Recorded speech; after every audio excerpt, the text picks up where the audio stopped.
Been on the job now for okay. I've been on the job for 4 weeks. I've been in the CEO job, but I've been in the interim job for 6 months, and I've been with Clinton for 17 years. And so I have kind of long vision, short vision, and medium short vision.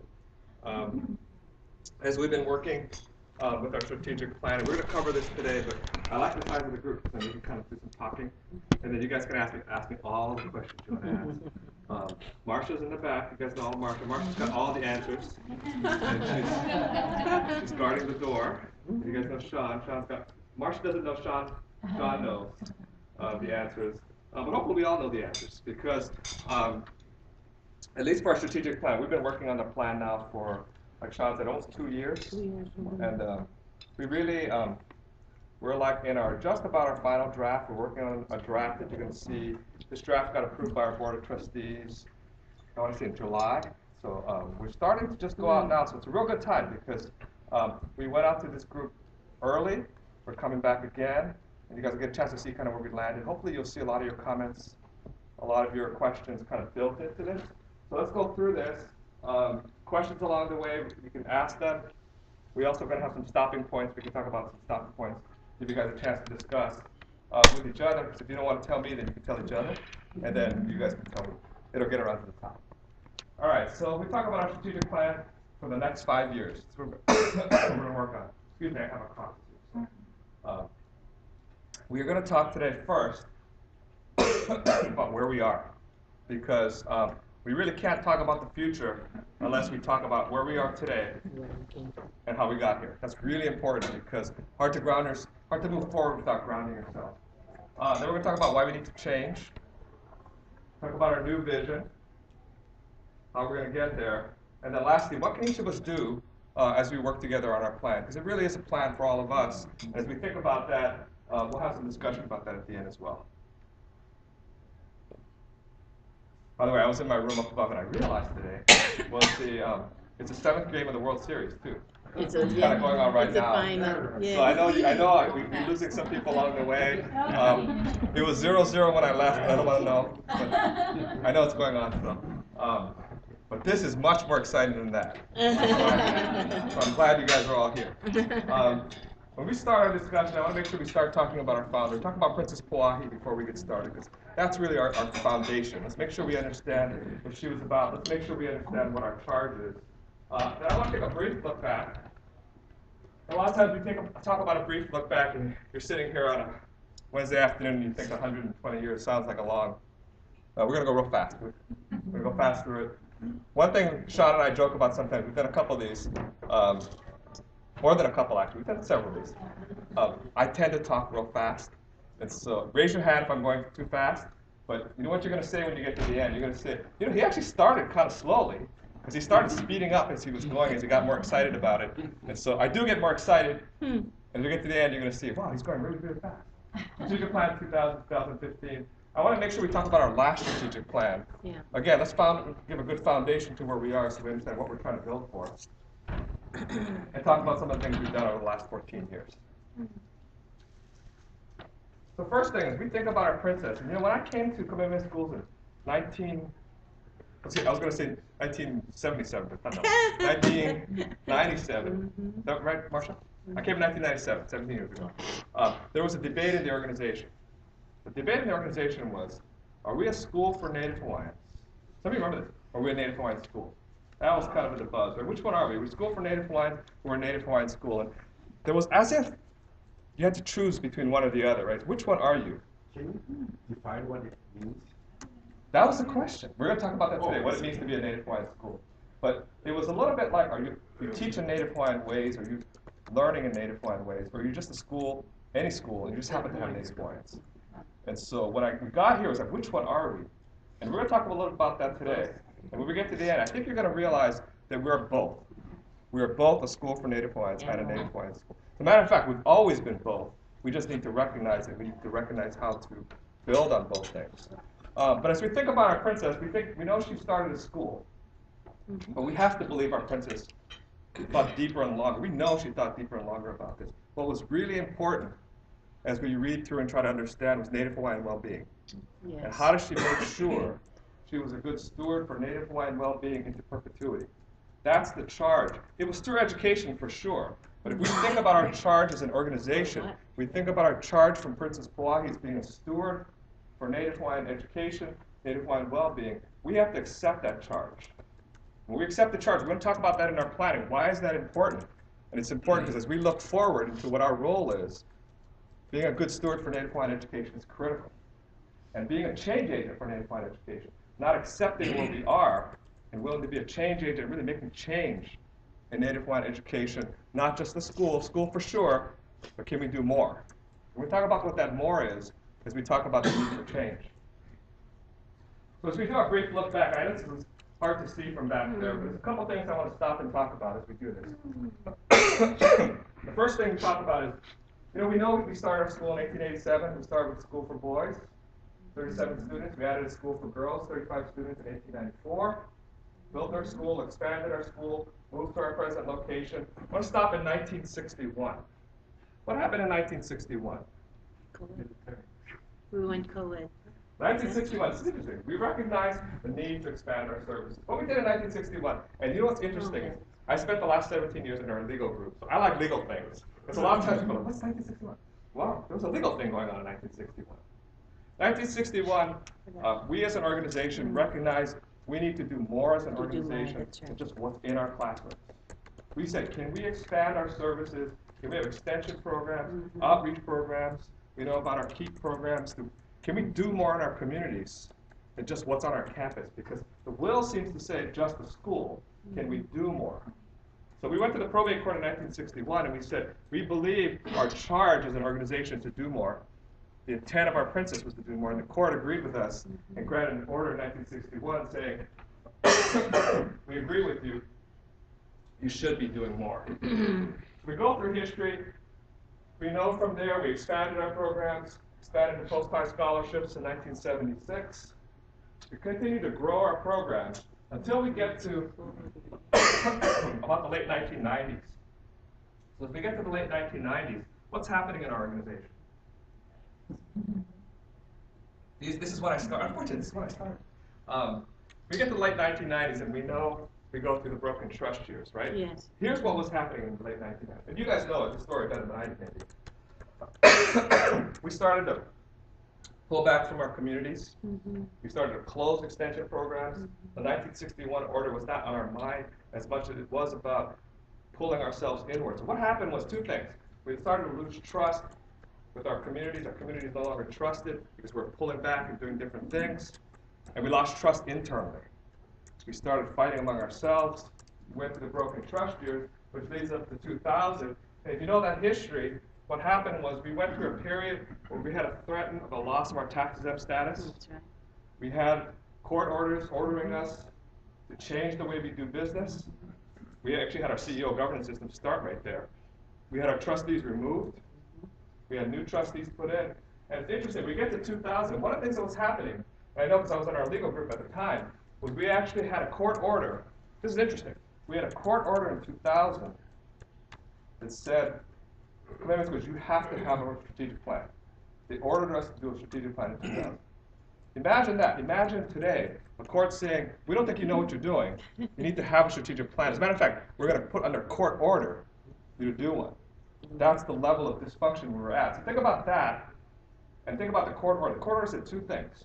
Actually, many things. Two of the important things it said. First, it said, you have to do a strategic plan, but you can only have one. You can't have one for the business, one for the real estate, one for the education. You got to pull yourself together, build that trust, have a single strategic plan. The second thing they said was, when you do your strategic planning, you have to go out into your communities, and you have to work with your communities. You can't do it alone. And that was an important concept to rebuild the trust externally as well as internally. That's why when we have discussions like this today, that hopefully seems somewhat natural. That wasn't a natural act in 2000. So when we went to 2000, we had a strategic plan, and we said, under court order with these two orders, let's have a strategic plan. Let's plant a vision for the next 14 or 15 years. And maybe some of you are involved with that. We had a whole bunch of meetings. I remember we were up at the Japanese Cultural Center. We kind of sat there and we said, what's the vision we're going to plan for the next 14, 15 years in 2000? When we get to 2015, or about where we are today, what's our organization going to look like? So from that point, we planted this vision. We said we want to be, in 14 years, a dynamic and nurturing learning community, committed to educational excellence. We assist people of Hawaiian ancestry to achieve their highest potential as good, industrious men and women.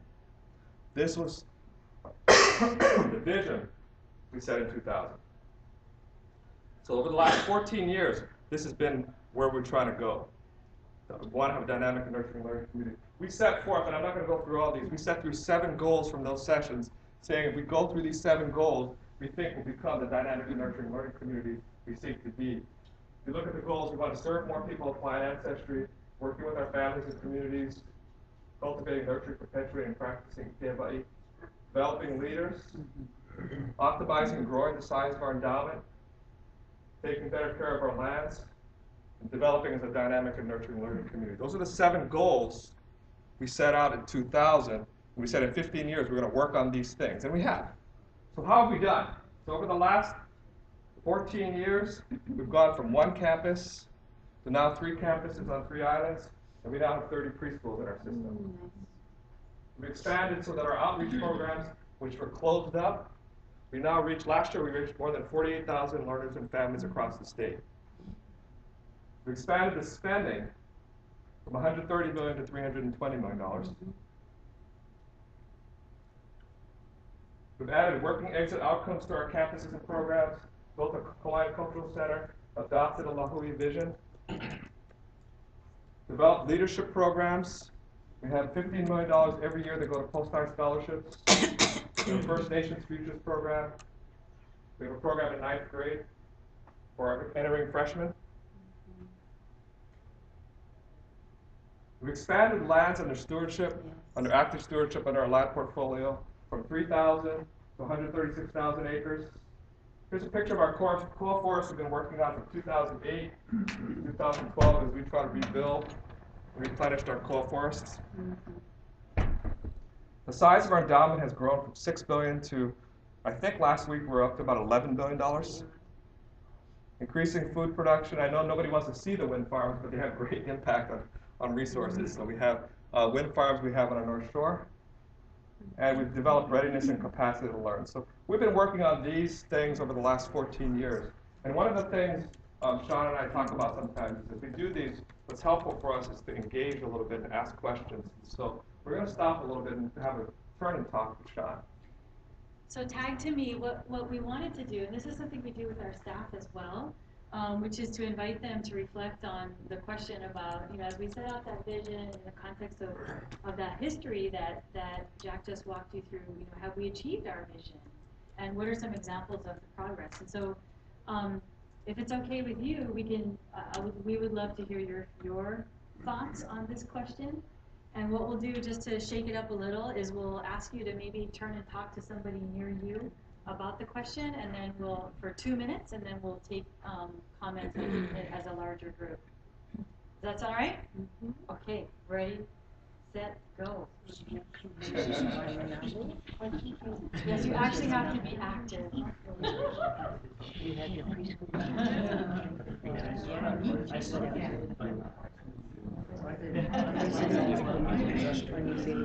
So partnerships, oh,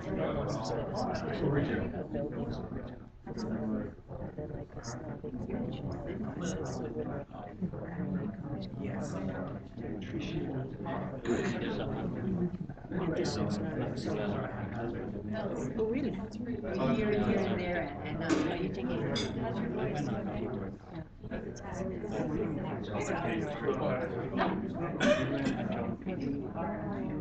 Should they try to?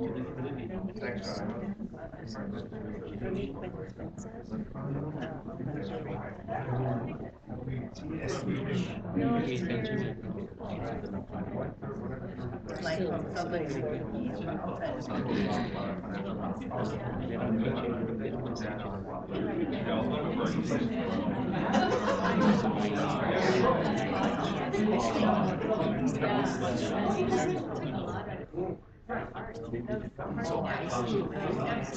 like a no right now. I think the school system teaches my children that are not We're going next. So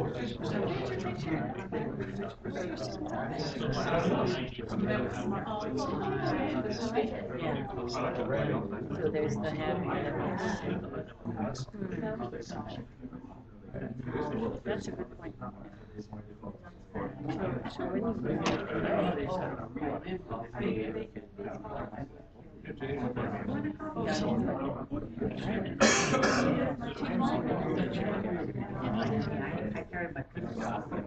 So when She was on fire.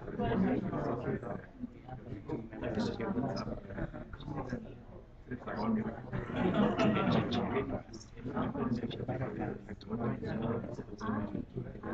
I can tomorrow.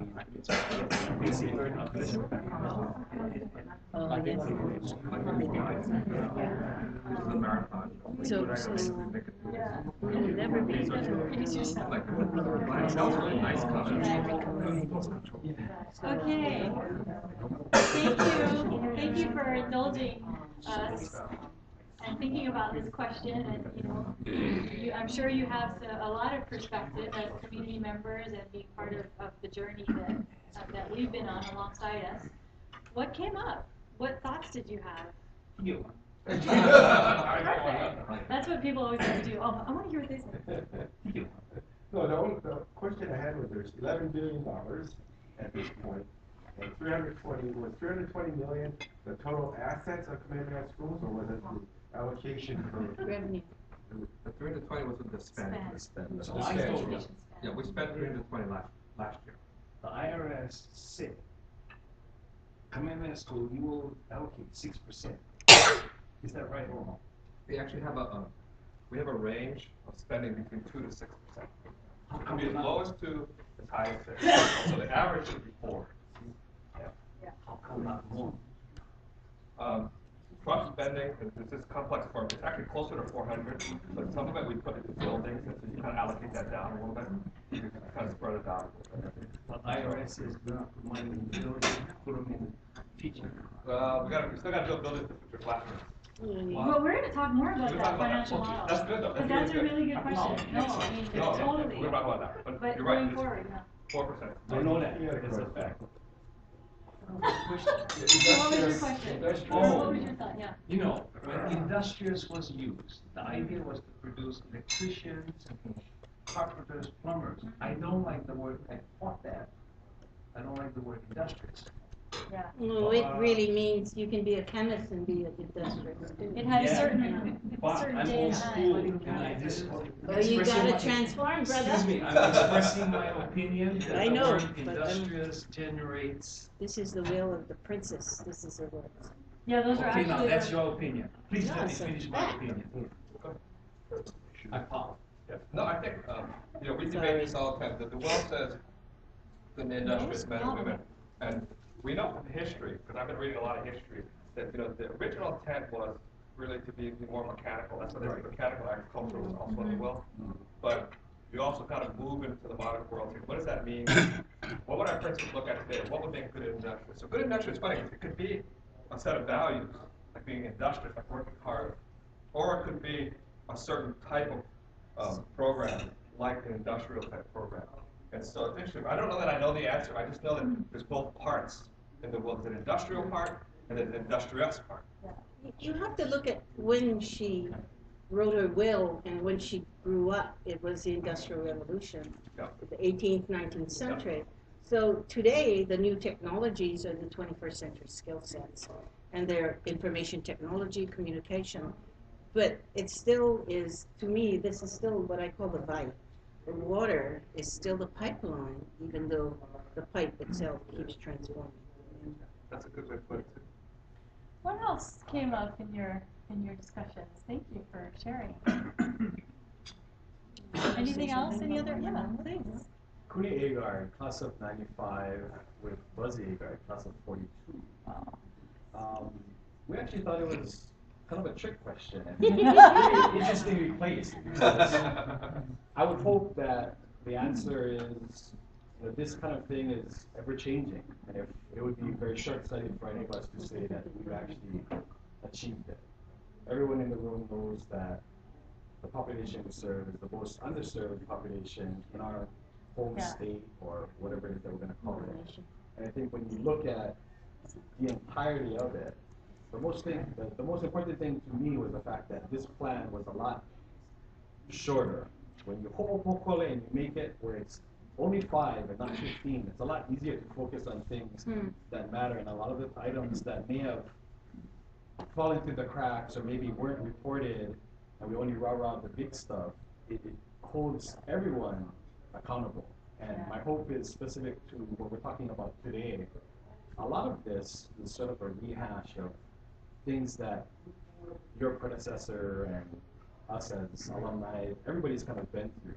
I'm very much interested in seeing what the plans are to turn alumni into advocates. We have some of the worst, we have some of the worst and most entitled graduates of any school anywhere. And the fact of the matter is, we think that this $6, $9, now $11 billion is forever money. It's, yeah, I got mine, I'm good, I'm doing better than my parents, and I'm out. We don't give back to the school. I think the latest stat was like 7% of total graduates and 12% of class reps. And it's really, really sad because everyone's looking at this calabash like something that is just a take. And you asked about why the 4%? It's because we don't do enough to put back into that. It's to make sure that that money and what we have to provide to everyone is here forever. If we can get it where everybody's giving $100 a year, $20 a month, whatever it is, then you don't have those issues, because we are not just strong and industrious. There's another one that's always thrown in here, forever indebted to her. Facebook, you see it all the time. And I blast people on it, because I ask them, how much have you given to the school? Not this year, since you graduated. Just give me a number. I give $100 a month, every month. There's nobody else is doing that. I don't care what class. And if I can do it, a lot more of us can do it. That's my big thing. If we can turn alumni who say we care so much about the princess and the school into advocates, we don't have to worry about this stuff. His job, her job, very easy, because we're supporting what they're doing. It's not just their job, it's our job also as graduates. Can we hire him? Yeah, I love it.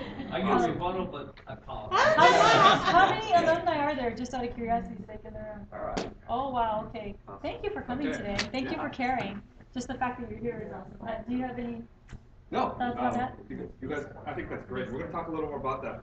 We're going to talk about our financial model, and you're going to have a good discussion about that. Yeah, Perfect. yeah. So hold that and make sure we come back to it. Any other Bernie Manalo that you want to share before we keep going through this? I just think one of the hardest, having retired from Kamehameha, but one of the hardest things that we have to keep trying to explain is why everybody cannot go to Kamehameha.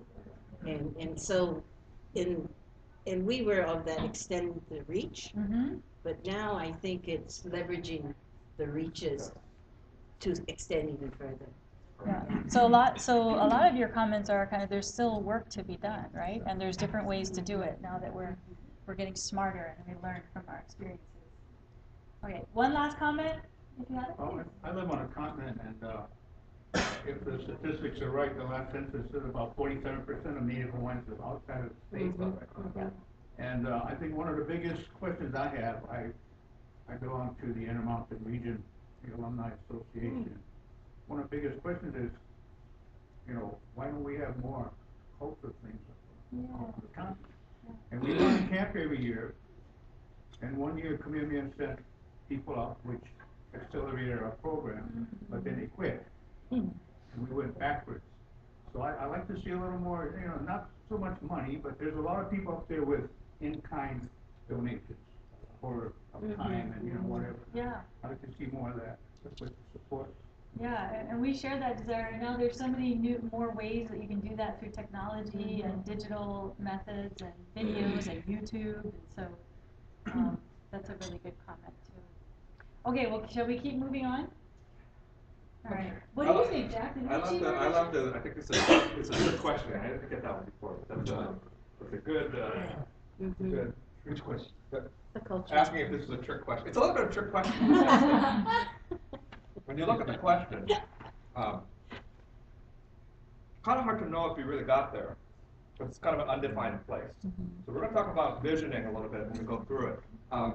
I think one of our goals in the last 14 years was how to rebuild the trust. We really need to work on that, how to build our organization to a more dynamic and nurturing community. I think we've come a long way. We're not there, obviously, lots of work to do. I would never say we're all the way there. But I think we've come a long way. And what I like about that is we as an organization have to think of ourselves as an organization that can set a mark and work towards that mark. Not that we get all the way there, but at least we're working towards it. Because otherwise, what's the point of setting a vision if everyone's going to put it on the side and no one's going to look at it? So let's look at what we think is really important. When we go through this, I want us to think about two things. Because I'm going to ask the question to us, why do we need to change? Why don't we just keep doing what we're doing, just keep continuing? What needs to change? What's driving us to say, let's look at a new vision? And I want us to focus on two things. I want us to think about continued achievement gaps in education for the Native Hawaiian population, and then I also think about the size of the population, growth of the population. Because if we're going to start, and when we started our discussion was about Princess Pauahi talking about and making sure we understood her charge as a steward for Native Hawaiian education. The question we have to ask is, how are we doing with Native Hawaiian education across our state? So I want us to focus on and think about education as a journey. So education is a journey from 0 to 24, from age 0 all the way through age 24. And if we said education needs to happen like this over a period of time, and if we say, how are we doing with Native Hawaiian learners on this journey from 0 to 24, and we say there's certain important places in education that are good milestones about how learners are doing along the way. The first stop we're going to stop at is think about kindergarten and readiness for kindergarten. What percentage of our Native Hawaiian learners in the state are ready for kindergarten when they get to kindergarten? So that's 54% by our statistics. You kind of keep going down the path and you say, what percent of our Native Hawaiian learners in the state are reading at grade level or higher in grade 3? It's 62%. As you proceed down, what are they doing in 8th grade? Are they academically prepared? 49%.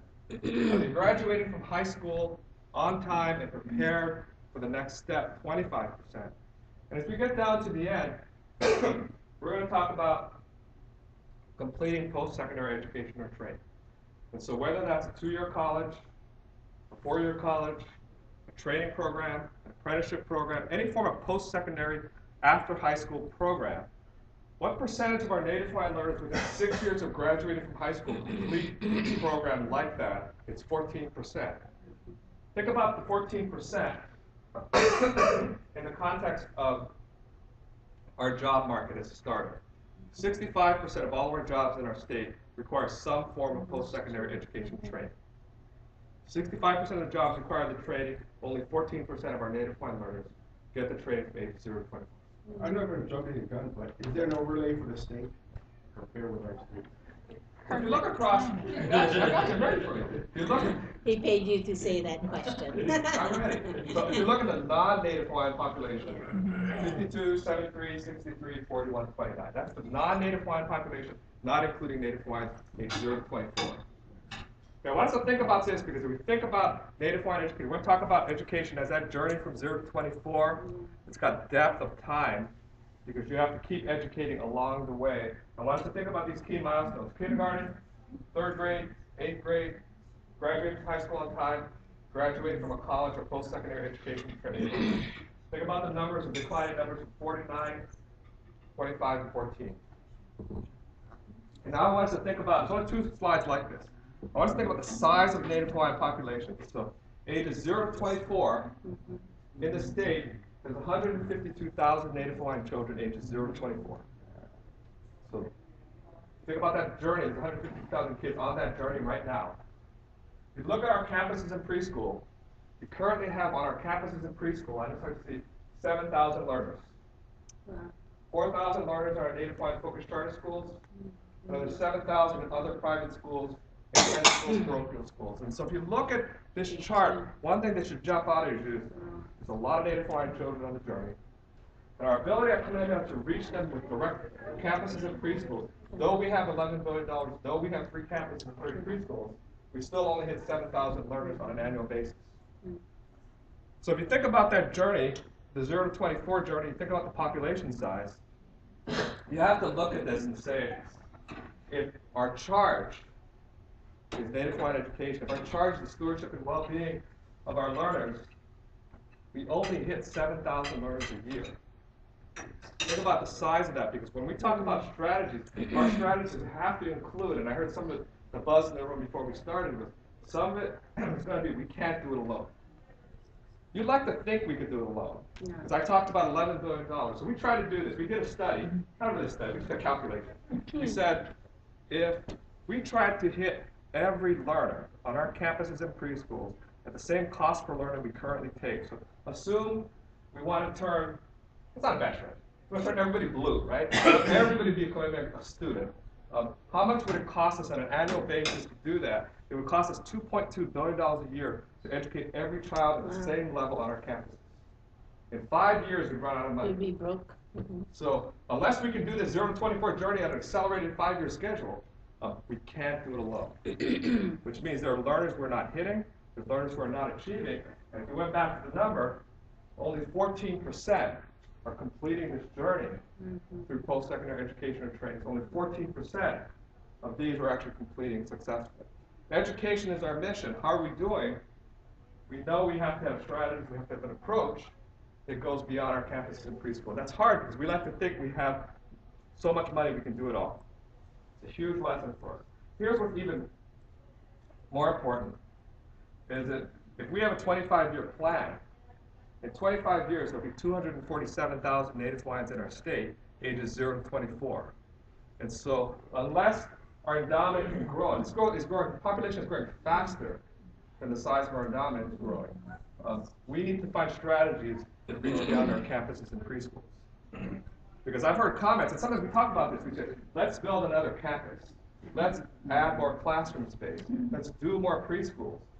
We might add 1,000 learners, 2,000 learners, 3,000 learners, but if Native Hawaiian education is important to us, we have much, much more to do and think about than just individual campuses and preschools, though they're still important. Okay, so as we talk about these two things, I just want us to remember, because we're going to talk about the depth, 0 to 24, talk about the width, 252 growing into 247,000 Native Hawaiians in our state. So as we look here, one of the questions we ask our organization, sometimes we've been having some internal discussions, and we use this slide a little bit to talk about, as we think about our charge as an organization, we think about our charge as a community. The question for us is, are we going to address this problem, this challenge, today, or are we going to wait? Because if we want to wait, just think about the size of the population growth. Just think about the ability and the dollars we need in the system. So part of it is we have to look at this today as there's something we need to address today. And we at Kamehameha also have to say, we have to be part of this. We can't just say others have to do it, we're not going to be a part of it. So we want to understand, how do we play a role in this? How do we function well to help our system of education improve? So as we set it out over the last couple of months, and we said, we as an organization, we see the challenge. This is the vision we set for ourselves for the next 25 years. This is the draft we've been talking about. Within a generation of 25 years, we see a thriving Lahui, where learners achieve post-secondary educational success, enabling good life and career choices. We also envision that our learners will be grounded in Christian Hawaiian values and will be leaders who contribute to their communities both locally and globally. So we talked about the 2000 vision. This is the vision we're going to set for the next 25 years. We're going to say, within a generation, this is what we see. We see a thriving Lahui. We see post-secondary educational success. One thing we talked about when we looked at the last strategic plan, we talked about kind of not sure that we know where there is, didn't really know where we arrived. So one of the things we're going to do with this vision is we're going to make sure we have some measurements to help us understand how we're doing on the journey, because when you put a statement like this, it's kind of hard to know. You're like, I think I'm there. Am I getting close? And so we're going to use the same markers we just talked about, key markers in education, to understand our journey, to say, this is really where we're going. This is how we're going to measure what we're doing. So we're going to measure progress for Native Hawaiian education. So the same things we talked about, kindergarten, 3rd grade, 8th grade, high school, completing post-secondary education training. And then we added a last category, because education is a journey, but there's an outcome too. We want to make sure our learners, when they get to the end of the journey, it's not just about post-secondary educational success. That's important for sure, but do we have the kind of leaders? We started talking about this earlier. We have the kind of learners who are leaders in their family, leaders to their community. Are they engaged? Are they culturally committed? Do they understand their cultural identity? That's the marker of where we're really going. How do we measure that? And the great thing is we have Sean here. Sean's a genius, so Sean's going to help us work on a good measurement. We're going to work on how to best measure that. We know it's not a single number, it's a set of numbers, it's a set of things. And so we're going to make sure we understand that it's a journey, but also a destination.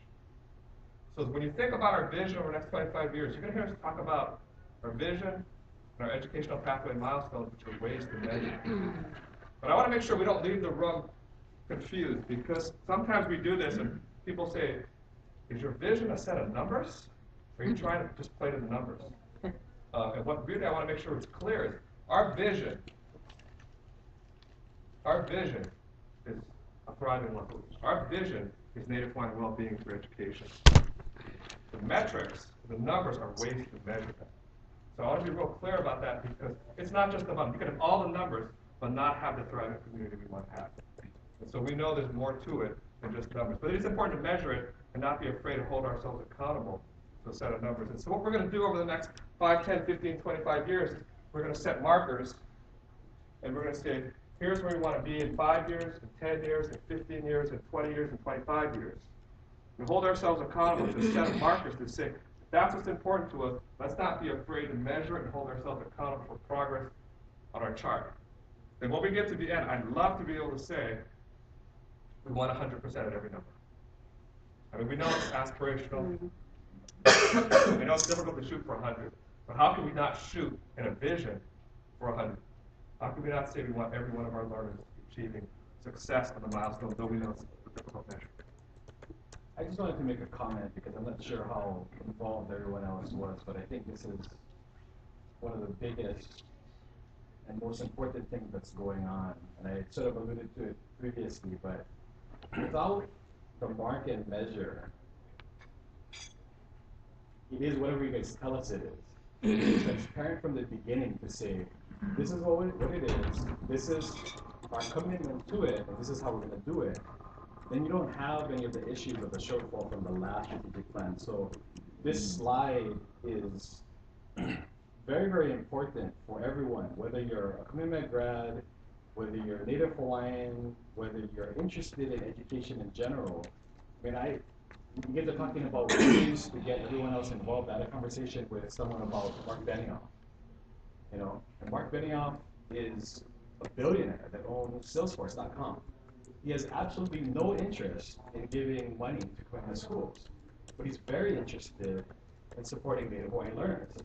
I think he sent like 18 kids right here in Kona at HPA, full ride, private school, excellent school. So where are you going? Give me a second, brother. This is really important. So what I'm saying is, if you have people who are partners in the community, because it's not Kamehameha 100%, and we can, it was suggested it would be a matching program. Yeah. So Kamehameha actually spends $0. We take no actual capital, and what we do is we take Mark Benioff's $1 million donation or contribution, and KS moves money to match that. What we're doing is we're giving more power to that donation, we're satisfying the mission as far as what we're looking at doing, and we're also going outside of the realm of what we can do physically with our campuses. And that's why it was important for me to finish. Those are good points, thank you. Because as we talk about it, as we go through a strategic plan, we're going to talk about ideas of collective impact and working together with others, because these ideas are important for us, but it's not just us. These are important community-wide. So I'm glad we're engaged on that, because as we go through this, we want to make sure we keep talking about different ways we can accomplish this. And so as we look at this, you know, it's great to have. Before that, you know, I was a trustee at a community college for 12 years, and one of the things I look at in 25% graduate from high school, you know, Kamehameha is a selective school. I mean, you choose your students who are, you know, if you were compared to Hilo, and Los Angeles, Is that where the same goes to Hawaii? The number is 25%. 25% right now is the pre-K population. It's not just our campus numbers are actually much, much higher. Yeah. So these numbers are statewide, whether you're in a DOE school, private school, state schools. Yeah. You want to tell us? Yeah, sure. Let's assume that regardless of investment, that there is a threshold. Even though we may try to say we want 80%, we want to move it to 80%. No matter how much money you invest, you're not going to get to that threshold. Unless you look at other things besides. And so one of the areas I'm concerned about is that the average age of Kamehameha students is not 27. We don't know what the job market is going to look like, but we know the kids graduating now are going to change their jobs 30 years. So every 5 years, you're going to be unemployed. They will not have people. They will not have a job. So there's certain context factors, economic factors, that what could we do to alleviate value added so that it mitigates some of these threats that we know the Hawaiian population is going to be impacted upon. We're going to talk about that in the next. Okay, does that make sense? Yeah, it does, because we're going to talk about thriving locally. Because you can say, I got these educational goals, but if you have health issues, you have poverty issues, you have well-being issues, you're not going to be able to overcome it. You can have the greatest educational strategy, but how are you going to add, how are the numbers really going to move, right? We're going to talk about that in the next slide. We're going to talk about the theory of change. Because we're going to talk about a strategic challenge, what's in front of us, and what's happened in the first 5 years. Because we could throw out a great vision, I could put up great numbers, and you got to be thinking, I guess I can see the vision, you can kind of see where you're going, but come and make it different. I'm not going to believe it until you show me something that you've been thinking this through and that you have a theory of how you're going to get there. And then maybe I'll start to understand and can get behind the vision. So we owe you, how do we think we're going to get there? Because we can have a great vision, but if we don't have a way to get there, much, much difficult to believe in. So let's talk about the first thing we know. If we think about this vision and we think about education, we have to think about our strategic challenge, which is, and this is a good point, things have to be working well, not just the student and the learner. So if we think about what has to work well in education to succeed, let's think about the various things that are really important. First of all, we know that our learners and our families have to be really strong. We have to work on family engagement because we know families and parents as the first teachers for children are really important in terms of engagement. So how do we make sure we know that's strong? How do we make sure all the schools in the systems, not just our Kamehameha schools, but also the DOE schools, the UH, the other systems that support our native Hawaiian learners, how are they strong? Important as we look at the entire educational system, but again, whether it's the DOE system or the broader educational system, because so many of our learners sit outside of our schools. What we see at our campus is really our direct activities, the things we hit directly. What about our learners who are outside of our campus? How do we see that? And then the thriving locally, which is the point about how do we make sure that all aspects of well-being, whether it's the physical aspect, cognitive aspect, spiritual aspect, emotional aspect, how do these parts of well-being get taken care of? Because we don't have those things happening. Education is that part for our learning. Not to say we're going to achieve everything all by ourselves. We know that the system has to work well if we're going to have success. And the hard thing about it is the system is huge.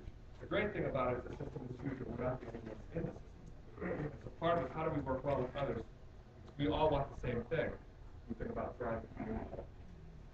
Let's talk about what we're going to work on for the next 5 years. So I'm going to talk about a blue bubble, I'm going to talk about orange bubble.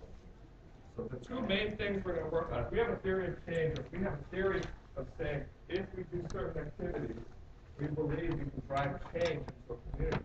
What are the things we're going to work on as an organization? The first thing we're going to talk about, as we talk about our goals, is how do we have and make sure we have a network of native Hawaiian schools that are providing world-class culture-based education for our native Hawaiian learners. And we know we have our campuses and preschools. We know we have native Hawaiian focused charter schools, there's 17 of them. We know there's 17 emergent schools. How do we have a strong network of world-class culture-based education? That's where the direct learning is going on for so many of our students. But if we have success here, which is really important, how does that model the way into the broader system? Think about a DOE school, think about the university system, and we think about the influence of successful culture-based education, being a native Hawaiian school with successful learners and graduates, can influence into our systems. We're going to talk about our systems being successful within a broader system, but also our work within the educational system. We're going to talk about two parts. One is how do we work regionally within our community? Learning starts with our community. How do we build up and work together with our communities towards educational outcomes? And then what do we do on some of the statewide systems? Talk a little bit about making sure that our statewide partnerships with the DOE, the UH, the broader statewide partners, how do we make sure they're strong? Because we have a lot of people working together for the same thing. How do we coordinate the efforts for learners to become leaders, build that effective educational system over a period of time, and make sure we have that driving into a thriving economy. So this is another stopping point. You've heard a lot of information. Just want to do a little bit of a check to make sure that this piece of it makes sense to you, because it is kind of the rationale that guides the actions for the first 5 years. So we talked about the strategic challenge and what the elements of the problem or to make a difference to get to our vision. All of these things have to be working together. And then we talked about our theory of change, which is basically our hypothesis about what actions Kamehameha Schools can take that begin to address this strategic challenge in ways that move us towards our long-term vision. That's all the theory of change means, really. And so we want to check and see how this resonates with you, what seems unclear, and which one makes sense. Change subject. Are you setting up in the state? I believe it's 4 o'clock. Please, yeah, thank you, and I missed Tim. I write his name down too. Yeah. Why, Uncle, you get credit or something? You get class credit. Yeah. Extra credit right there. Hi, Cedric Duarte from Hawaiian Civic Club. The Orange Bowl for collective change agent. The impact that the school wants to make on a state level to like regular performance school system. Is that what that Orange Bowl work with it? Yeah. Is that going to be? I don't know if you talked about this already, but is that going to be conducted in a way of sending funds into the DOE, impacting change at the legislature, or like sort of what are the tactics that are going to be in place to support that strategy? That's a really good question, and we're going to talk more about that in detail. But briefly, it's about working in regions, in community areas, and it's about working with statewide partners to affect systems change. And you need both things to happen in education, right? At the ground level and your air cover and your policy level, right? So make sure you get your question answered when we come back to a little bit more detail in that section. Philip, Joseph Kahonali Swain from Hawaiian Civic Club in Colorado. My sister is Merv Kishima that works at this school. Merv and I and all of us went to Kamehameha, and I would never have gone to college without Kamehameha. It just wouldn't have happened. And I was the first in 7 children to go to college. Well, the first to finish. My other sister went but didn't finish. So, and I grew up in Hawaiian homes and not a whole lot, so it wouldn't have happened at all. So mahalo to Kamehameha. Now that I live in Colorado, and there's at least 7, 8, 10,000 Hawaiian people in Colorado. Utah maybe 15, 20,000, and then of course California, whatever, 100,000. Is there plans? And I know it's super difficult because you got to reach out here, and I know you're already reaching out into Kapa'a schools where my grandson is going, but is there plans to reach out to the continent where there are large enough bases of Hawaiian children? A lot of our work does start with the need for greater focus on programs. We love to talk with. We know that the good thing about learning now is a lot of ways to do it from a distance. So if there's programs we can do that can be highly less impactful, we'd love to do those things because we have ways now through technology that we could never do before. We try to open a school in every city. That's not going to work. I would love to find some ways to do that. And I think that a lot of us Civic Club members would be happy to partner with you guys where we can work together and maybe have a train-the-trainer type situation and have small group, whatever, monthly, weekly sessions on Getting our alumni involved. yeah, we'd love to get involved. There's a lot of us there would love to get involved. Sean, thank you for this. It's really helpful and well thought out. I just had a question about the world-class CBE I see the charter and immersion schools are kind of centered in there. So when I look at that, that suggests a new level of commitment to those institutions by Kamehameha. Is that a good assumption, or what? We're going to talk about goal one. Goal one is the blue bubble of our commitment. Working together to build a network. Yeah. Can I just say one thing on the charter school issue? When a Hawaiian child who's not functioning well in a DOE school lands up in a charter school, they get about 5,400 per pupil allocation, but if they're in the DOE school, they get 11,000. And so just that disparity for making the decision to be cultural based, and that's why I'm really doing as a left charter, is we don't have the capacity to raise the difference. Well, and Kamana knows that you sit on one of the councils, or three councils for, what is it? Kamehameha Middle Charter. Oh, yeah. Well, so, and so this is really an important piece, this blue bubble and around seeing world-class culture-based education and that network of strong schools that do that as a way to produce our learners to become leaders and also to create positive demonstration of what works that can be replicated in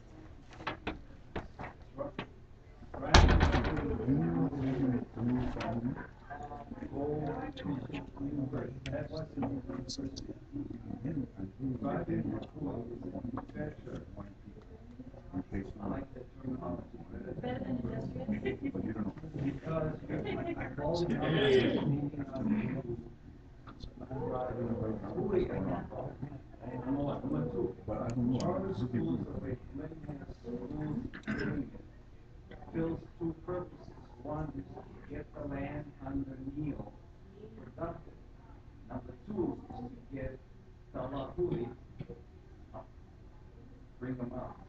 So it's really cool to see how cool. No, in the Kako. Oh, yeah. And the other one in Kahoru in Paprika.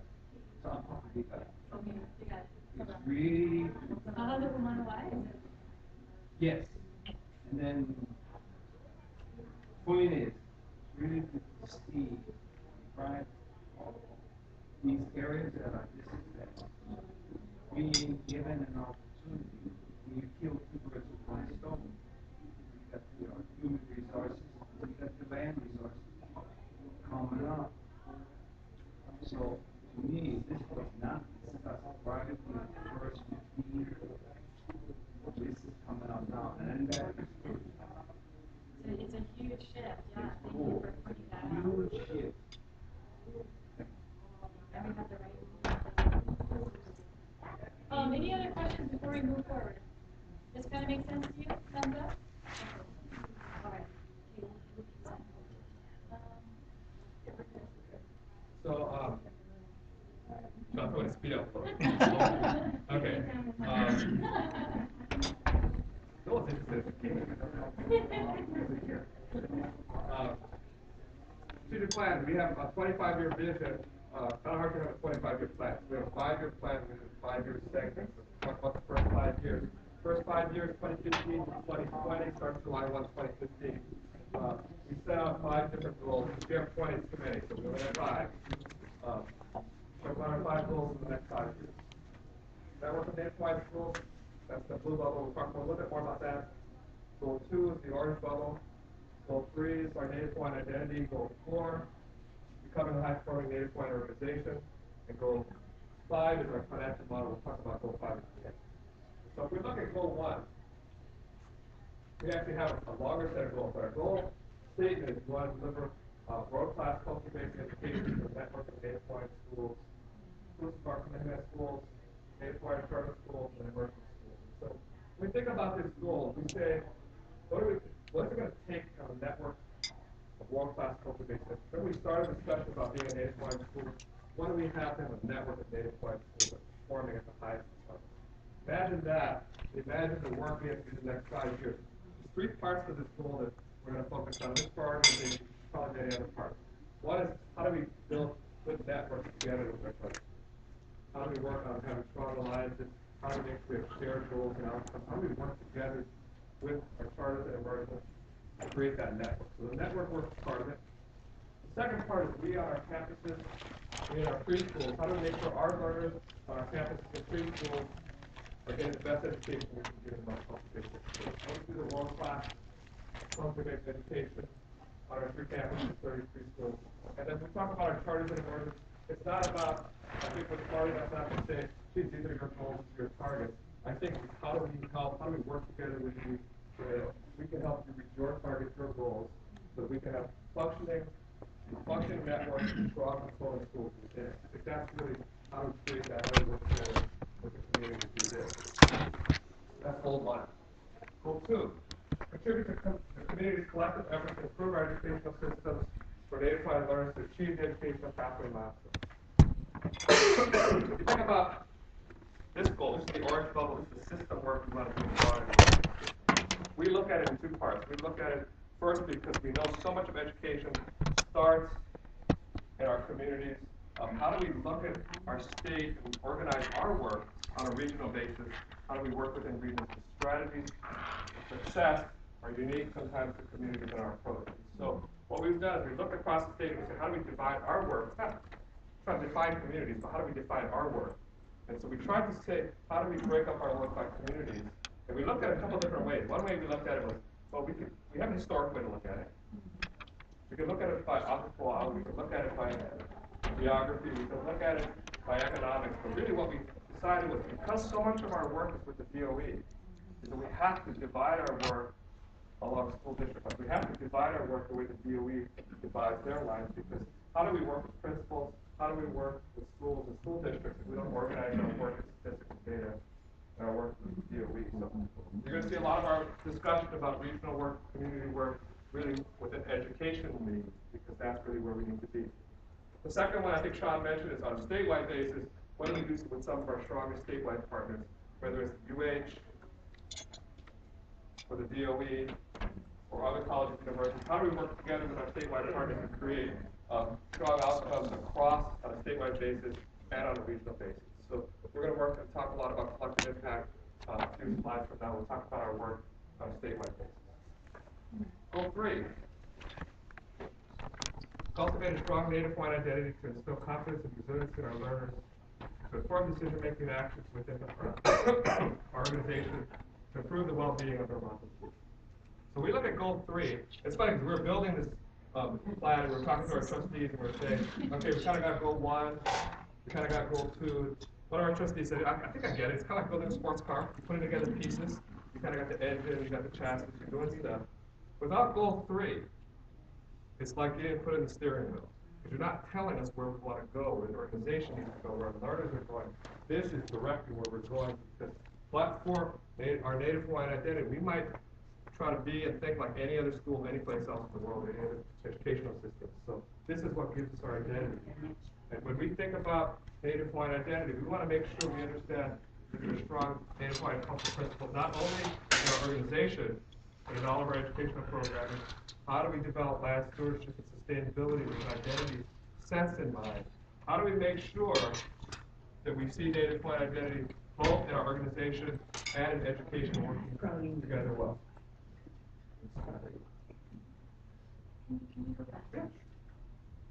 One of the things we tried to do was to take a look at all the properties that Kamehameha has and provide opportunities for student research. So one of the requirements of the lease rental agreements on Kamehameha properties, whether it's banking, insurance finance, hotel, whatever it is to give juniors and seniors an opportunity, what I call authentic work experience. And that was a very hard concept to get over to the business side. Yeah. We've been talking, actually we were just talking about that yesterday actually, about how do you connect your land, how do you connect your educational purposes, and how do you see a job future beyond. And internship was just a great example that kind of cuts through everything as an example. So I love the idea when you're talking about how to do that. Yeah, we have a lot of passion in our leadership for internships. So this is another chance, and I just want you to know that we're an educational organization, and what we've learned about adult learning, and you're all adult learners right now, is that the more chances you have the more chances you have to kind of process and deconstruct and ask your own questions, the better it is that you'll be able to maybe share and at least understand where we're trying to head. So if you don't mind, if you have the patience for it, we'd like to invite you to think about another 2 questions. And these are, in thinking about, you've learned about the vision, our theory of change that leads to the actions we're taking, and then the first 3 goals. What feels the same? You're all familiar with Kamehameha. What feels the same about the direction that you're seeing that we've laid out so far? And what feels different about where we're headed? So I'll ask you to do a turn and talk again, keeping the room a little bit active. And maybe this time, talk with somebody you didn't talk to last time. If you have to stand up to get there, that's okay. Been sitting for a long time. Okay, so for 2 minutes, and then we'll take some comments as a large group. You ready, set, go.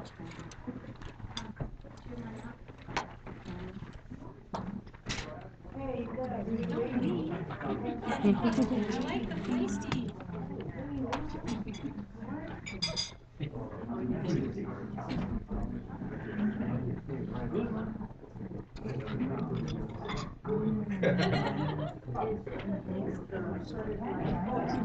When we talk network, it's the glue, the oil that makes it network.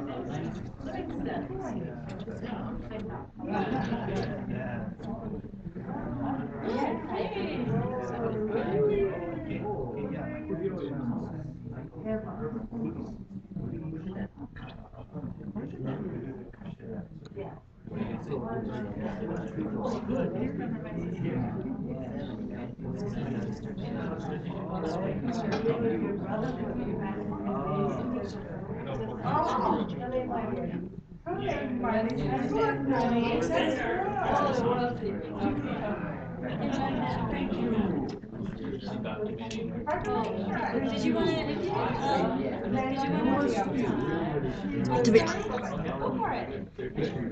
either way, I was gonna say I was out of the room so much. There wasn't much to add. Are you busy or busy? Right? Hi, Carrie, nice to meet you. So, What are our goals? same with different one basis. Do you know what basis from before the strategic plan? Is that the point of reference? Is that there's the questioning? Right? So different from before the strategic plan and after it? Is that even with the basis point of reference? Or I'm looking at duration, like, okay, what's it mean same and different from when period to what period? Would you know? I really don't. This is my first CAM schools meeting of any sort, and so I'm not the best person to sit with. Are you in the Civic Club too? I am. I just joined. Just. So. What now? No. Well, yeah.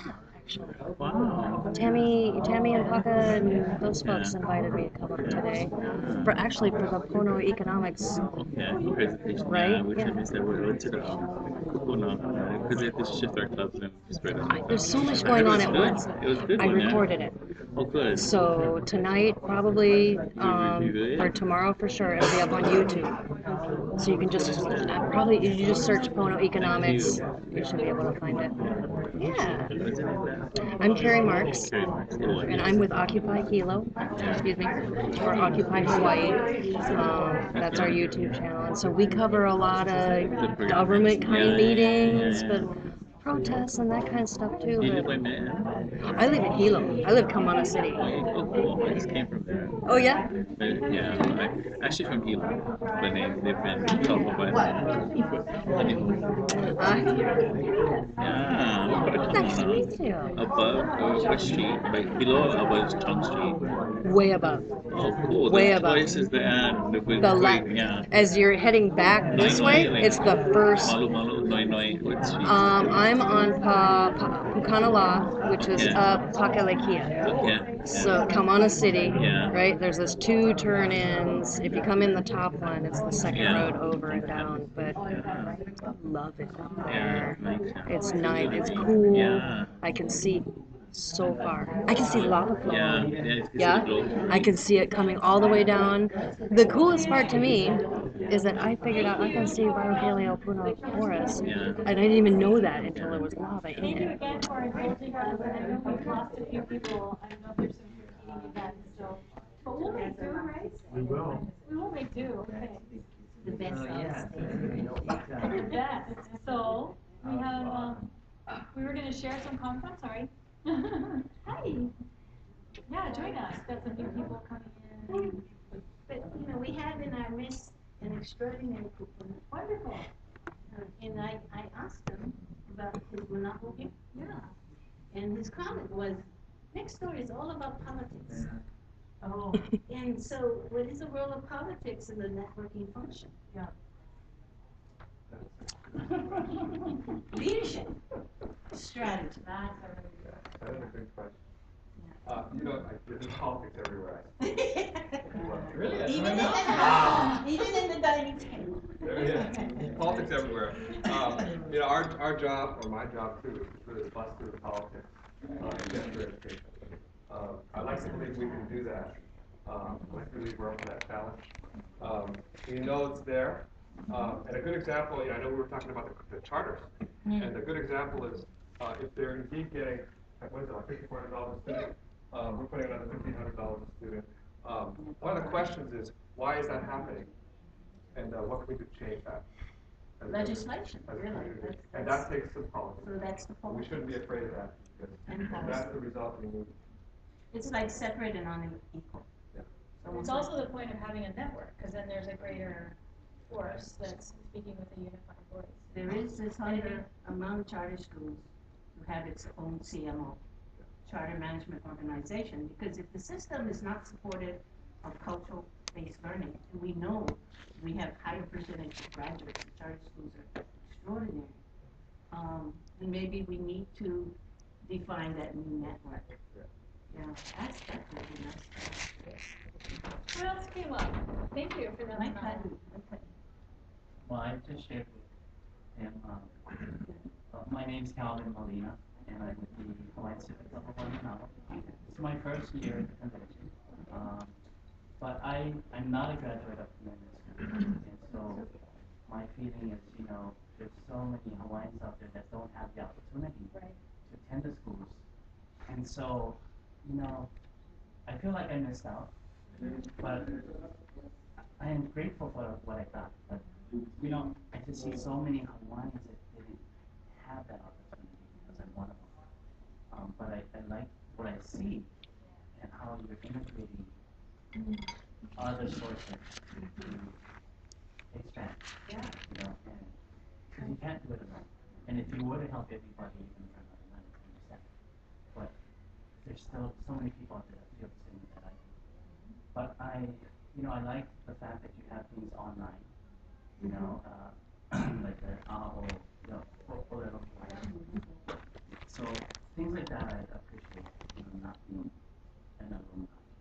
So I appreciate the fact that people who haven't had that opportunity to go to Kamehameha Schools have that opportunity still to learn about the culture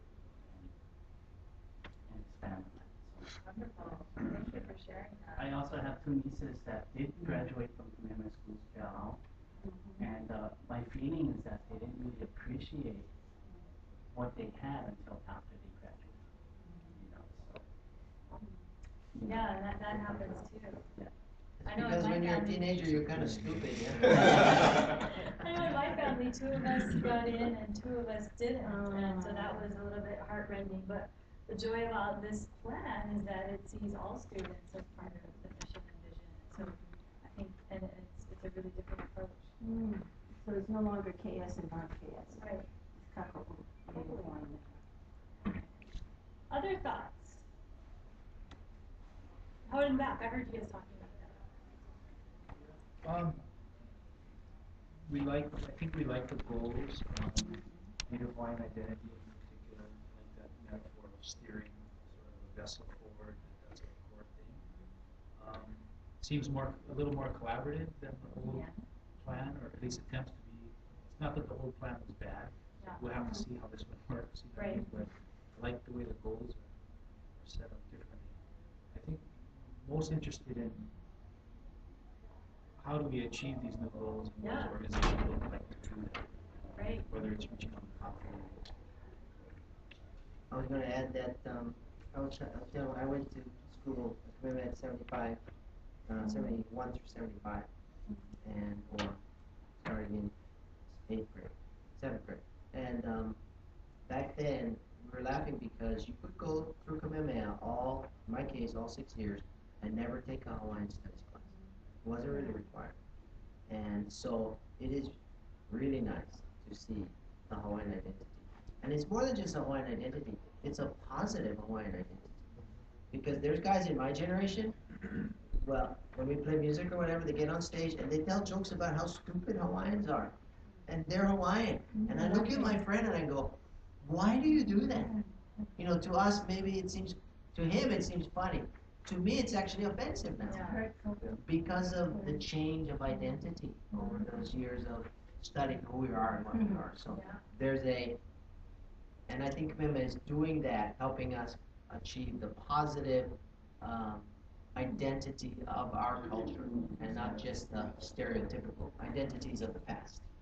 And on our campuses, we're actually having requirements for basic low-level Hawaii competencies. And I think learning from some of the culture-based charter schools and immersion schools and exchanging methodologies and curriculum and projects about how to do that better is something that we're interested in as well. Well, shall we move on? Because you kind of asked a really key question about like how do you actually do this pivot? It's a big pivot. And we have some thoughts about that. Okay, so, yeah. This is Jack's favorite part. My favorite part. So we're gonna, I think that was the last stop we're gonna make. So this is why I'm gonna speed up a lot. I'm watching my time. I'm gonna speed up a little bit. I wanna make sure I try to respect time. But I do wanna take a little side trip because we get to this point and some people look at this and like, okay, only 2 more goals there because I did 3. But it was a little side trip because it's really important because it's come up several times here about how do we work as an organization, with others more effectively because we see bits of it, but it's not always there. And so one of the things we've been talking internally with our staff is a concept of collective impact. So we've been working with a group called FSG. It's a national group that does collective impact work across the country. And they're just giving us some ideas of how do we work better in our communities as an organization. How do we all work better towards common objectives. So one of the examples they gave us was they were working with an organization, I think it was in Massachusetts, that had as its objective reducing childhood obesity. The city that they were in had an issue with childhood obesity, so they said we're going to work on this. And this one organization had been doing it like for 5 or 10 years. And the organization that they were helping did this thing where they had this like fun run, and they did it kind of like once a year, and they've been doing it for the last 10 years. And they do this 10K run, all the kids come, they learn about healthy habits, healthy ways to go. So they do a 10K run, they run that one day. They've been doing it for 10 years. If they're saying after 10 years, if you look across the social spectrum of the community, they've not made it dead in childhood obesity. And why is that? What's going on? And why is it not effective? And you kind of look at that and you're like, well, of course, if you look at it and you say one day out of the year, you're going to focus on what's going on the other 364 days. And can you really have a strategy as an organization to make social change on a single facet of just doing a 10K run, or do you need to do more? So what they did with the organization is they helped coordinate strategies throughout the community that added working with the state and the cities as examples of building walking paths. The kids have to walk to school, not drive to school. They created different diets, school functions, fast food restaurants throughout the community. They embedded within this community the concept of a healthy lifestyle. So it's not just about one day a year, one program that you want to have that reaches people but doesn't make an impact over time. So through that, over a period of time, they're able to make real change because of a coordinated effort through individuals, through companies, through alumni like us, to make sure that all throughout the community, everybody was working on it together. So as a theory of collective impact, how do we think of native Hawaiian education a little differently from our schools? Not just having a program, but how do we have a coordinated effort that is truly important throughout our community? So one thing they help us understand is if you look at types of problems we're trying to solve as an organization, you kind of pose it as an issue and say, how do we work together? How do we kind of solve an issue that looks like social change? They said there's several types of problems. The first problem is a simple problem, like baking a cake. So baking a cake is a simple problem. Actually, if you can't bake, it's not a simple problem. If you can bake, it's a simple problem, right? So it's a simple problem that if you have a recipe, and you follow the same recipe time over time, you should be able to get a predictable set of results as a solution. And so if you think about baking a cake, it's a relatively simple issue. The second type of problem is a complicated problem, which is like baking a cake, but it's really like sending a rocket to the moon, which is complicated, but it's similar to baking a cake because if you follow a long engineering map, you do a lot of things, you follow a long path, you should be able to get a predictable set of results time after time. That's the theory of sending a rocket to the moon, because if I follow the same engineering map, I should be able to get a predictable set of results time after time. The third type of problem is a complex problem, and that's like raising a child. So think about raising a child. Well, why is raising a child different than sending a rocket to the moon? It's because I can do the same thing time after time and get a different result. Right? So think about your own kids, right? You do the exact same thing. I got 3 kids, and I can tell you, I do the same thing, and time after time, different result, different result. And why is that? Because kind of like the childhood obesity issue, different things going on, different influences, just not you as a parent, not you as a single solution. You have schools, you have peers, you have health, you have different things impacting success. And so as we look at different types of problems, you think about raising a child as a complex problem. You have a different set of solutions will come to you. And so one of the things we thought about when we were thinking about our strategic plan is how do we address change? How do we address solutions? And we could look at education and we could say education is like baking a cake and just try to come up with a recipe and say we're going to replicate it 152,000 times and try to come up with a predictable set of results. We know that's not happening in education any more than it happens in raising a child. We could have an engineering map that says we're going to have a complicated, we do this at KS a lot, a complicated solution, we're just going to do all these things, and when we get to the end, we're going to come up with a successful child.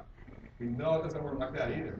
So if we think about it, raising a child and education as complex problems, we're going to say we have to work with others to create a different kind of solution because there's so many things going on. You have to work with others towards a common outcome. So as we look at how to solve it, what they're explaining to us, the social sector often treats problems as simple or complicated when they're really complex. So if we think of education as a complex problem, we have to have a complex solution. And we talk about collective impact as one way for us to achieve with our communities, with our regions, with statewide partners, how do we achieve and make a collective difference? Collective impact is a commitment of a group of important actors from different sectors to a common agenda for solving a specific social problem.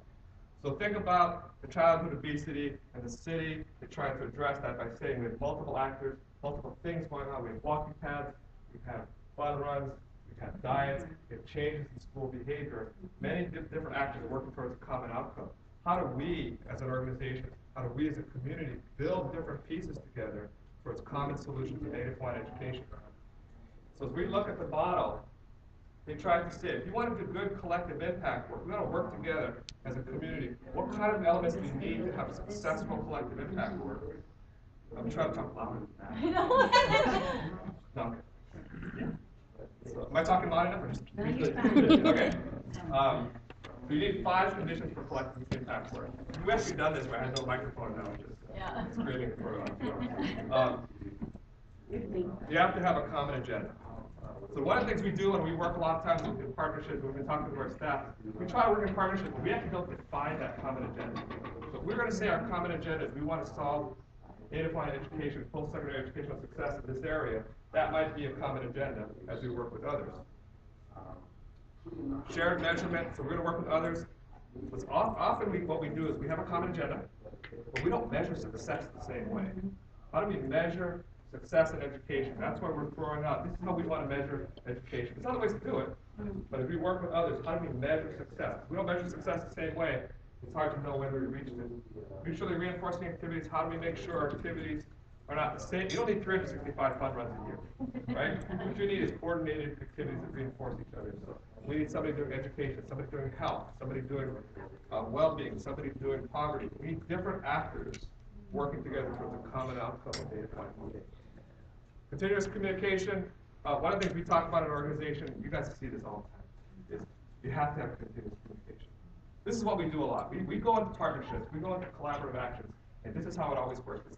We have a meeting, and we say, we're going to meet once a month. We really like each other. We're going to meet once a month. We spend the first meeting trying to figure out who we all are. That takes about a full 2 hours in that first meeting. You go to the next meeting, you go like, what did we cover last time? And you maybe make 15 minutes of progress, but you took an hour and 45 trying to figure out what the last time. Not the same people come. Yeah, different people come. And so you do this time after time, and eventually you lose inertia, and nothing gets done. So how do you have continuous communication throughout a train of an initiative? The last point is really the most important. And it's a backbone support organization. Because we as an organization at Kamehameha, we look at this and we say, we think we can do this collective work with others, but what's really necessary, there has to be somebody in this organization that's looking at collective impact in a way that, I talked about meeting month after month. There has to be an individual, an organization who wakes up every day and says, this initiative is the most important thing I'm doing. I'm going to organize it, I'm going to think about it, because if you leave it to the partners, it won't get done. So who's the backbone support organization? It's driving the initiative, that owns the initiative. And what happens at Kamehameha a lot, Sean and I we actually perpetrated with this, is we look at this and we're like, okay, we get backbone support. You have to have an organization that thinks about it all day long. Can we be the backbone support organization at Kamehameha? Because sometimes we think we know best, sometimes we think we got a lot of money, we think we can do it. The problem is, when we're the backbone support organization, we're trying to do collective impact work, we're trying to work with others.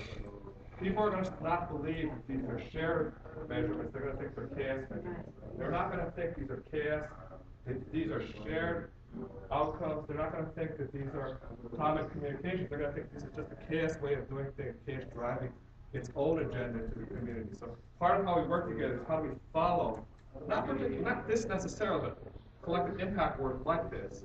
And for our organization, when we talk internally, a lot of it is how do we as an organization share the control that we'd like to have so much? How do we go in a community and say, we can work together with you without having to control every aspect, every outcome, every measurement, every outcome? Because so often we do that. How do we really truly find the true deep collective impact work? So for our organization, you hear us talk a lot about collective impact work, things we can work within communities in a different way. It's a huge part of how we're going to approach our community work. So as we look at our goals 1 and 2 especially, we're going to say, how do we at Kamehameha work with a consistent, unified voice, but how do we work in coordination with others really well? And that's part of the internal training we're pushing ourselves to do as an organization so we can work well for collective impact. Goal 4, I'm going to keep us moving. I'm speeding up, aren't I? Goal 4, execute a high-performing, mission-driven, native-wide organization with strong leadership, efficient processing systems, and successful strategic partnerships. We as an organization all have some internal organizational goals that we're going to set for ourselves to make sure we become and maintain ourselves as a high-performing native-wide organization. We have transformative changes we're going through, making sure we stay focused on our mission and making sure that we understand and are not afraid to measure ourselves and hold ourselves accountable to a set of measurements that we set out to do. Lastly, goal 5, prudently optimize the strength, breadth, strategic alignment of our resources with the organization-wide focus. This is important because when we talk about finances at our organization, for the last 14 years, we have a concept of financial equilibrium that runs through our organization. Here's how financial equilibrium works in our organization. We say that what we want to do over a period of time is we want to have financial equilibrium. For us, what that means, it's like your checkbook. We want to make sure that we make more money than we spend. So our financial model is built on a set of principles that make sure we make more than we spend. So our investment model says we're going to make every year 5% plus the rate of inflation. 5% real. Our spending policy says we spend 4% every year. So every year we grow, if we do it right, at 1% plus the rate of inflation. That's why you see us growing from $6 billion. Stevie knows this because she does a lot of this work. You see us growing from $6 billion to $10 billion over time. And so what I say is that's a great financial model because it assures stability over time, make sure we maintain ourselves in perpetuity. But we can't stop there. Because if that's our only model, that would be fine if the sole goal of our organization was to get bigger over time. Is our goal as an organization to get bigger over time? Or should our goal be what's the best way to make an impact on native-wide education that's sustainable into perpetuity? And if we think about our objective not as just one of getting bigger, but one is making the best impact over time that's sustainable through intergenerational change, what we're going to ask ourselves is, every dollar we're spending, is every dollar we're spending making impact towards a mission the way it needs to? Or there are more dollars we need to spend or less dollars we need to spend? So I'll give you an example. So if you look at our model, it says 5% and 4%. So let's assume next year, just assume, our endowment went from 10 million to 20 million. Let's assume it just grew. And it went from 10 million to 20 million. Our spending policy would say we spend 4% of that. So our spending would grow from 400 to 800 million. And so we would get pressure to spend more under our policy. And we've gotten pressure to pass also. You got to make sure we spend. So if you got to spend 800 million, what are we going to spend it on? What if we have nothing impactful to spend it on? What if we don't know the impact of the dollars we're going to spend? Would we just spend to spend because that's what our policy is saying? On the other hand, let's assume the other one. Let's assume we're still at 10 billion. Let's assume we find the answer to native Hawaiian education. Let's assume we find great partners, great collaborators, we find collective impact. We know we can make sustainable change over time. But we have to spend in any 1 year 6%, not 4%. Would we do it, or would we hold ourselves back because we're worried that our financial model will allow it? Or would we find a way to make it happen because we know that we have to make an impact over time? And the example I always use is, let's assume we do what we do. We use financial equilibrium as our only guide, and we say, we go 25 years in the future. We've grown from $10 billion to $30 billion. We've not made a single impact. We've not met a single goal. We've not moved numbers or moved our mission. Would we feel successful? Because we grew. Or would we say, we hope our financial model would say, we may get to the end of 25 years. If we had gone from 10 billion, if we stayed at 10 billion, we went to 9 billion, but we accomplished every single objective, every impact, we make changes that are sustainable from generation after generation, would we not feel that we've done our job? And so, it's not that we want to be irresponsible with our funds, we want to understand the impact we're making. That's the difference we're shooting for. So part of our financial model is going to look at financial equilibrium as a base. Part of it is impact. And the third part I want to make sure we look at is thinking about size of our endowment, spending of our endowment in the context of the native Hawaiian education system. We spent the first hour and a half here, and I appreciate all the time you guys have given me. We spent the first hour and a half talking, it's not going to be another hour and a half. We spent the last hour and a half talking about the system of native Hawaiian education. What's really important to the organization is spending across the system. The depth of the issue is 0 to 24. 152,000 native Hawaiian learners is important to us. Every native Hawaiian learner is important. We think about spending across the system for native Hawaiian education. There's spending that's going on in the system throughout the 152,000. The DOE is spending, the charters are spending, families are spending. If we think about how we spend in the system, we spend, for sure we spend a lot of money, but others are spending too. Do we know where our dollars are being placed against the system? Are we placing it in the right place? Are we putting it in places others might already be spending? I'll give you an example. Think about the size of the system of education. We spend every year $15 million in post-high scholarships. I'm not saying it's a really specific thing. We spend $15 million in post-high scholarships. You think about the system, and you say, there's dollars out here in the system that might be willing to spend on native Hawaiian learners. There's federal dollars, state dollars, colleges and universities willing to spend on native Hawaiian education. Should we as an organization just focus on the 15 we're spending, or should we help our learners, should we help learners in the system bring scholarship dollars into the system for native Hawaiian learners? That's what we're talking about. How do we build the system, make the system better, place our dollars in the right spot? Because if there's $15 million here that's willing to come in, wouldn't we be better placing our $15 million someplace else and let the system grow from someplace else? Here's the other example we give. Sometimes we had a discussion at the way beginning. We have alumni in the room, right? Probably a lot. Okay.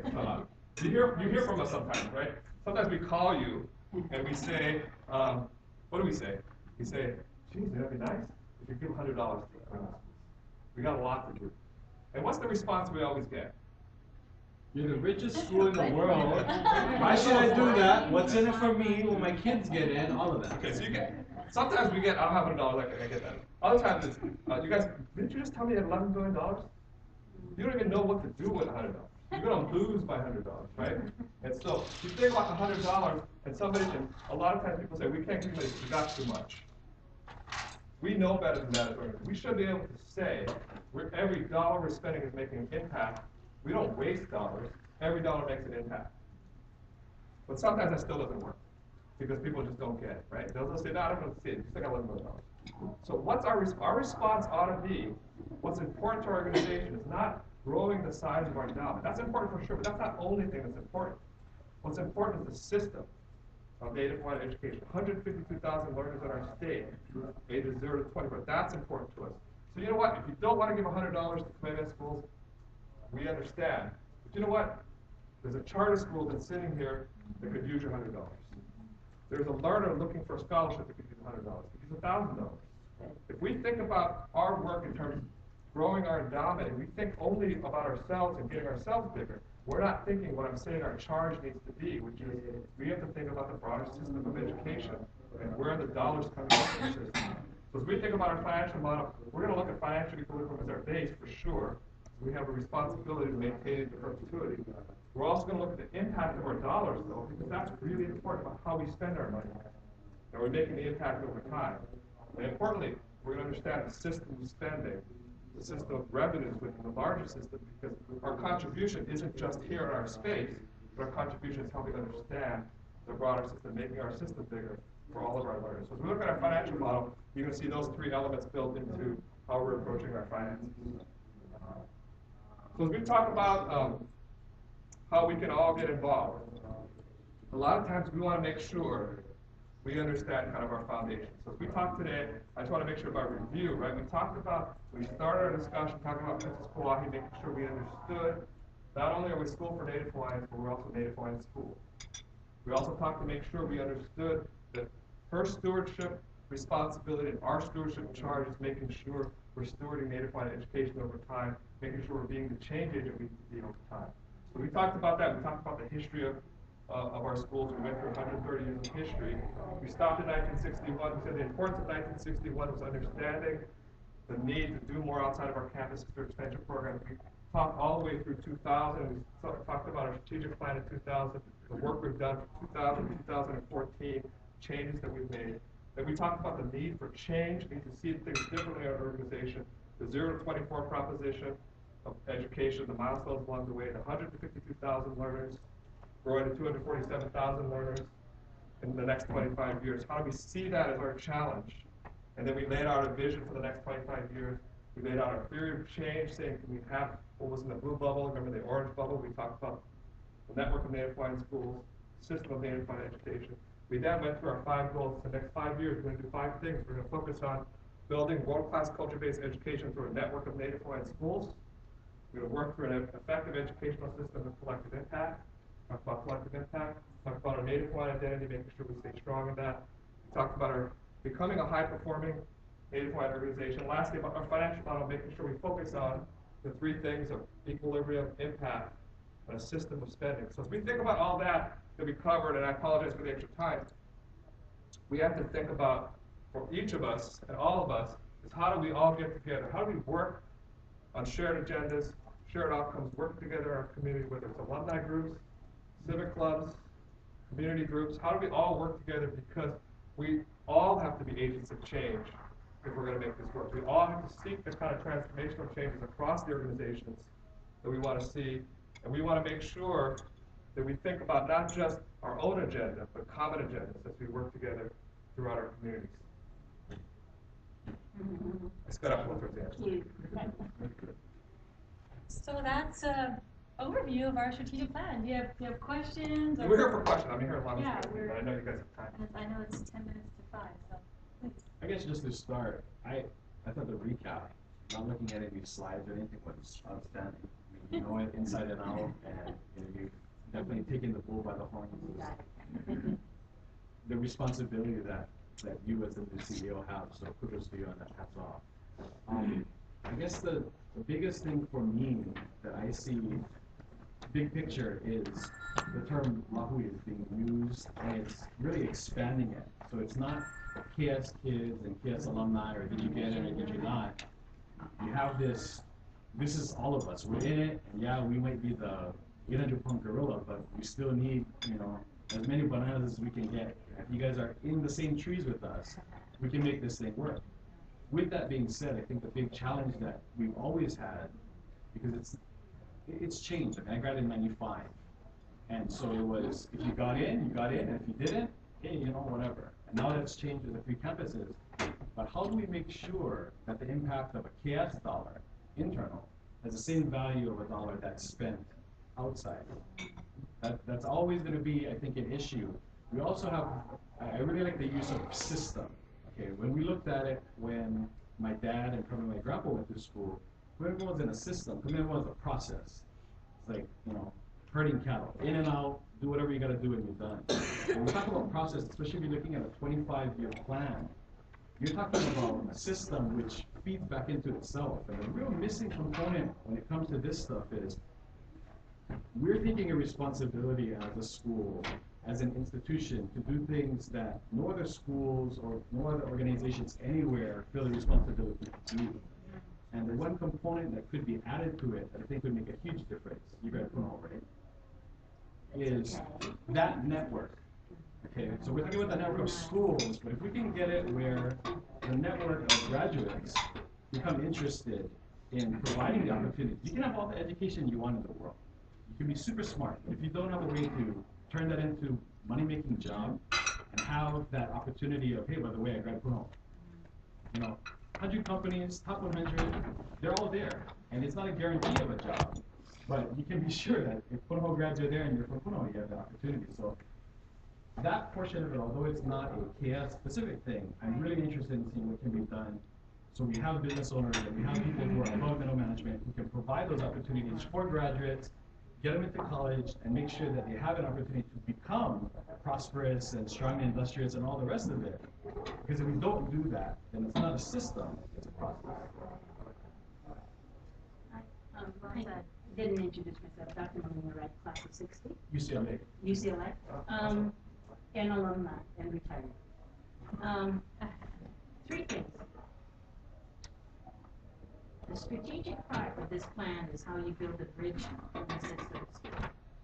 And it is more than just DOE money or legislative money. One has to do with private sector, but even more so, there's this initiative in Chicago where parents couldn't pay for summer school or preschool. They put 100,000 kids in every public area, museums, libraries, and the mayor got a MacArthur grant, and so they created this whole badging system where a child can go to a place of learning rather than a sentence of learning and say, I would like to do this unit of instruction. Industry does it.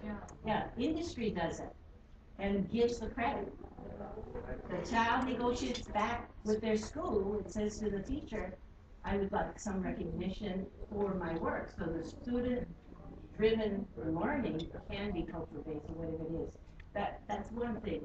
The second thing that I see is there's just not enough money within the whole DOE education system to turn around our Hawaiian population. We know, well, when we were at Kamehameha, it was 27% dropout. It's 33%. Not including the 50% that are not at proficiency. You cannot build a lapu where half of the students are citizens and proficient. So we've got to take a look at a lifelong learning component and go back really to, I forgot what the codicil was, but that's how we built Kapokaki on campus, the industrious men and women. And she used the term at that time, manual training. But CTE right now, career technology education certificates, are almost equivalent to bachelor degrees because the technology is changing so rapidly. So if there was a way through maybe the apprenticeship and some of those things, it's more than just bridge structure, but I still use the metaphor of the water. The vai-vai. It's how we flow that vai-vai. And the child takes responsibility for it. I want to become a doctor. I want an internship in an MD program. And by the way, they're renting space from Kamehameha Schools at Kahalamo. So that network structure, who's going to provide the system? It's like the conductor. And maybe it's everybody's kuleana. And I think the regions that you talk about, like all of Windward District, and then put the research component into measure. We have the right stuff. Confident, I want to shout out. I think when we first began, Sean did her first strat plan. So this is like your fourth one, your fifth one. You guys got it. You guys got it. Thank you and congratulations. Thanks. And there's good stuff happening in communities like on the Windward side where there's already collective impact happening. And so one of the thoughts is we don't always have to lead or create the change, but sometimes bring new energy and momentum to continue it. And so, we're looking at all different angles at how to do this better and differently. So thank you for that, Manal. Yes. Hi, Sean. Hey, Thank aloha. you, Dr. Wong. How's it? Brilliant. I think one of the things that it was brought up, and there is a very, very big difference between Punahou and Kamehameha. I'm an alumni from Kamehameha. My cousins went to Punahou.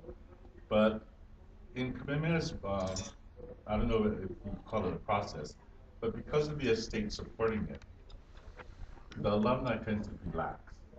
Versus when you look at Punahou, because they don't have that, they fully depend on the alumni. The alumni is the impetus for the school's success and how it donates, gives back, and constantly recruits and do all of that. So I'm noticing right now, I work for the university, Manoa, but I'm noticing also when I did some mock interviews up at Kamehameha this last month, that the seniors, and it showed also previous years too, they always want to go away to college on the mainland, but they can only afford it for 1 year. They end up coming back. They try to get to the schools here, but then they drop out. And so we work with Nanakuli and Waianae High School. So we've been telling them, if you can afford it, then go. If not, stay, save money, do this.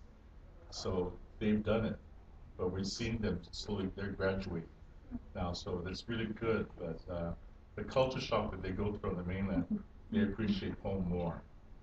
So Culture shock and financial shock, right? Yeah. Well, what happened is that their financial shock is they're not going for the high-end schools. Yeah.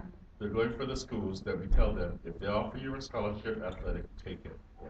But then you provide, you set up the creation, or you create something where you choose what they offer, and you take the best offer.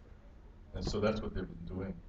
So, and it's been successful in the way to do it. And then also, with Hawaii scholarships and all that, that's been helpful for them too. Yeah, for sharing that. And then also, thanks for helping with Malama Honua. Yes. I sit on the board, so that's been very good. Wonderful. Any other questions or comments? I'll try. I'd like to share with us, and I think Kamehameha does a good job, a really good job.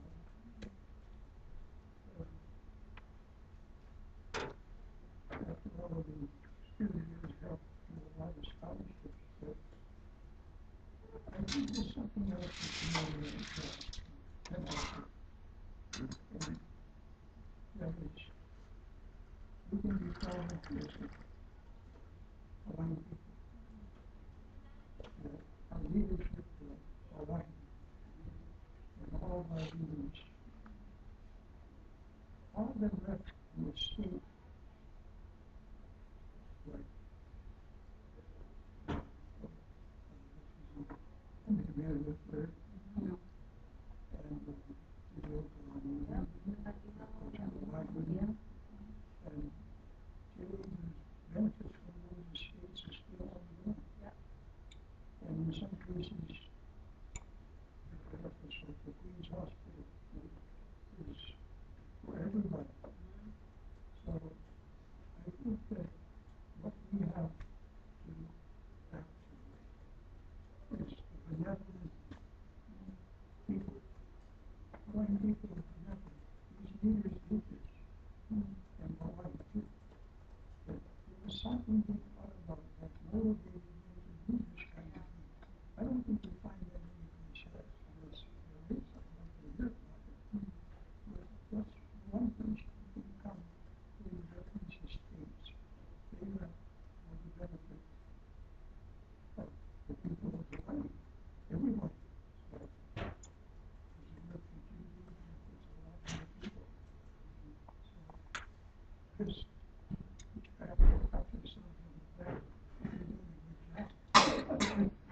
and you make a great point. We're standing on some amazing shoulders, right? Extraordinary vision that people like Hawaii and that whole lineage, all of the alii who set up their trust to take care of their people. It's amazing. That's why I call it that government, a benevolent some of their problems stem from the government. The government they passed the legislature bill that they call the land reform. I think it was difficult to find it. It was a painful time. So we have to benefit. You have to let the government just remember that. Just not something that happens. Mahalo. I know we took a lot of your time. Thank you so much, and mahalo for making the time to be here. If you want to grab another bite before you leave, but enjoy the rest of the convention. Thank you for Yes, thank you so much for being here, for your support of our convention, and for the 2 workshops. I was talking to Kamana, and he said it was very worthwhile, enjoyable, and hopefully the same here. But thank you again. Congratulations on your new appointment. We look forward to our breakfast hosted by Kamehameha Schools tomorrow. Oh, okay. And we look forward to your remarks as well.